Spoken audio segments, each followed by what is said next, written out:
என்னங்க என்ன அங்கீகாரம் கொடுக்கணும் நீங்க விரும்புறீங்க?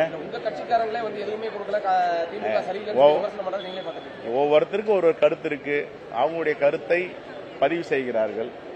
இப்ப எங்க நாடாளுமன்ற உறுப்பினருக்கு 1-2 பேருக்கு ஒரு கருத்து இருக்கு, அதே மாதிரி அமைச்சருக்கு ஒருத்தருக்கு ஒரு கருத்து இருக்கு. முடிவெடுக்க வேண்டியது யாரு? எங்களுடைய தலைமையும் தமிழ்நாட்டில் ஆட்சியில் இருக்கும் அண்ணன் தளபதி அவர்கள் தலைமையும் 2 தலைமையை சேர்ந்து முடிவு பண்ணுவாங்க. இதுக்கெல்லாம் என்ன அவசரம்? நான் பல முறை சொல்றேன், இந்தியா கூட்டணி வலிமையா இருக்கு, எஃகு கோட்டை மாதிரி இருக்கு. இது கொள்கையின் அடிப்படையில் அமைந்த கூட்டணி, வேறு எதற்காகவும் இல்லை. பாசிச சக்திகளை, மதவாதிகளை தமிழ்நாட்டுக்குள் நுழைய விடக்கூடாது, தமிழ் மண்ணில் ஊடுருவதற்கு அனுமதிக்க கூடாது. இதற்காக தமிழ்நாட்டு மக்களையும் மண்ணையும் காப்பாற்றுகின்ற கூட்டணி இந்தியா கூட்டணி. இதுல எங்க இந்த பிரச்சனை எல்லாம் வந்தது? நீங்களே ஒரு நாளைக்கு ஒரு செய்தி போட்டுட்டு இருக்கீங்க. சார், இது இந்த நாட்டில் சமத்துவம், சுதந்திரம், ஜனநாயகம் எல்லாம் இருக்கு. அவங்க ஒரு கருத்தை சொல்றாங்க, அது எதுவும் நீங்க பொருட்படுத்த வேண்டாம்.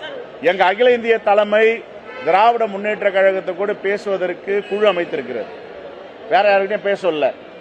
ஓகே, எங்க அகில இந்திய தலைமை இந்தியா கூட்டணி வலிமையாக இருக்குன்னு சொல்லுது. நாங்களும் தமிழ்நாட்டு தலைமையும் நான் சொல்றேன். வேற யார் சொல்லணும்?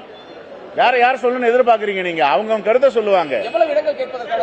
அதெல்லாம் நாங்க மைக்கு முன்னாடி பேச முடியாது, அறையில தான் பேசுவோம். சார், நான் மட்டும் இல்ல சார், அகில இந்திய கட்சிகள் எல்லாத்தையுமே அகில இந்திய தலைமை தான் முடிவு பண்ணோம். சார், அவங்க கருத்தை சொல்றாங்க, அவங்க கருத்தை சொல்றாங்க. நான் ஏற்கனவே சொன்ன பொது வெளியில் பேசுவதை தவிர்க்க வேண்டும் பல முறை சொல்லிட்டேன். அப்படிலாம் குந்தகம் விளைவிக்கிற மாதிரி பேசல. இப்ப இனிமே பேச மாட்டாங்க, சரிங்களா? சார், இனிமேல் பேச மாட்டாங்க சொல்றேன்ல. நாங்க ஏற்கனவே சொல்லி இருக்கோமே, பொது வெளியில் கூட்டணி பேசுவதை தவிர்த்து விடுங்கள். கூட்டணி பேசுவதற்கு அகில இந்திய தலைமை ஒரு குழு நியமித்திருக்கிறது. அந்த குழு தான் நேரடியாக சென்று பேசிக் கொண்டிருக்கிறது, இன்னும் பேச போகிறது. உங்களுடைய கருத்துக்களை அந்த குழுவிடம் சொல்லலாம்.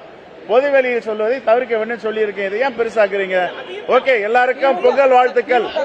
திமுக குறித்து காங்கிரஸ் கட்சியின் முக்கிய தலைவர்கள் விமர்சனம் செய்வது சீட் அதிகமாக கேட்பதற்கான ஒரு அப்படிலாம் கிடையாதுங்க. யாரையும் அது மாதிரிலாம் மிரட்டியும் பார்க்க முடியாது, அது மாதிரிலாம் செய்ய முடியாது. யார் எங்க ஆளுங்க போயிட்டு அதிகமா சீட்டு கேட்கறாங்க? யார் எப்படி வைக்க முடியும்? அது ஜனநாயகமா? அது சுதந்திரமா? அது கருத்துக்களை சொல்லலாம். கருத்துக்களை சொல்றதுக்கு எல்லாருக்கும் சுதந்திரம் இருக்கு. அது கூட ஒரு அளவுகோல் இருக்கு. கையை நீட்டி நடக்கிறதுக்கு சுதந்திரம் இருக்கு, பிற மூக்க தொடக்கூடாது. அது சுதந்திரம் இல்லை.